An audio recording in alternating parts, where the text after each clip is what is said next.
I'm gonna show you guys how to do your compound medication injection step by step. The first step is to take out your medication. You're gonna need a syringe and you're gonna need an alcohol wipe. These are just the little diabetic syringes. You can get these off Amazon or your pharmacy will send some to you. And the needle on these is really teeny tiny. So you don't have to be like super intimidated by it. I promise it's not that bad. First thing you're gonna do is you're gonna open up this and you should have this little vial inside. So this one is mine right here. You wanna make sure, of course, where you're doing this, it is clean, but you're gonna go ahead and open up your alcohol wipe. And I always wipe the top of this. You wanna make sure that this is nice and clean. Don't let anything else touch it.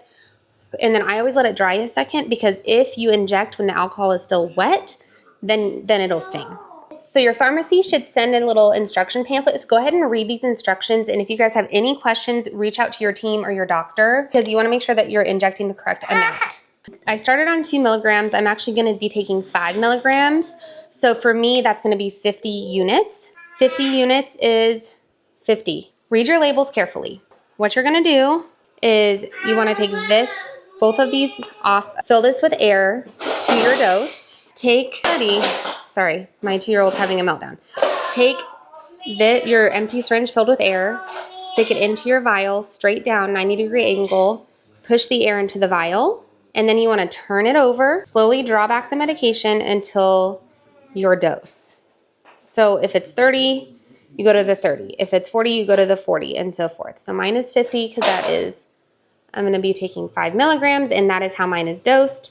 You want to make sure, I usually pull it a little bit more because right here at the top, you want to make sure there's no air bubbles. And then I just kind of slowly do this and make sure that it is at 50, which it is, with no air bubbles. So then you can turn it back over, do this. You can give it a little flick if you want and close it right back up. Set this to the side for just a second.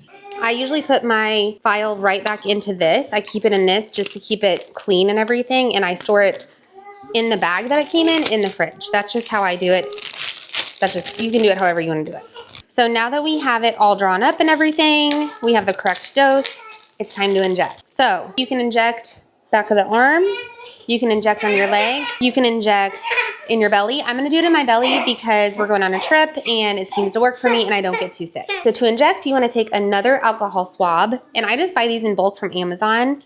And I'm gonna, like I said, do my tummy. So you're gonna open this up, and it doesn't matter really which side, but I'm just gonna do over here. You wanna make sure that you cleanse the area and then let it dry for maybe 10 seconds or so.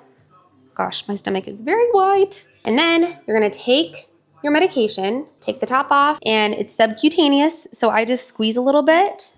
And what we're gonna do, I'll try to zoom this part in. Just go in and then inject. I always do it a little slowly. You don't have to. That's what I did. And then I leave it in there for a second and I pull it out and that's it. There you go. That's exactly how you do your compounded medication. You want to make sure you always put the cover back on. Sometimes I'll put this back on, and then you want to put it in a sharps container or dispose of it properly. And if you guys have questions on that, let me know. You guys can do this. Let me know here if you guys have any questions or anything. And I'm happy to do this again. I've done this and the auto injectors, and this, do not be intimidated. It's really not that hard. As once you know how much is your dose and how to do it one time, you're gonna be totally fine.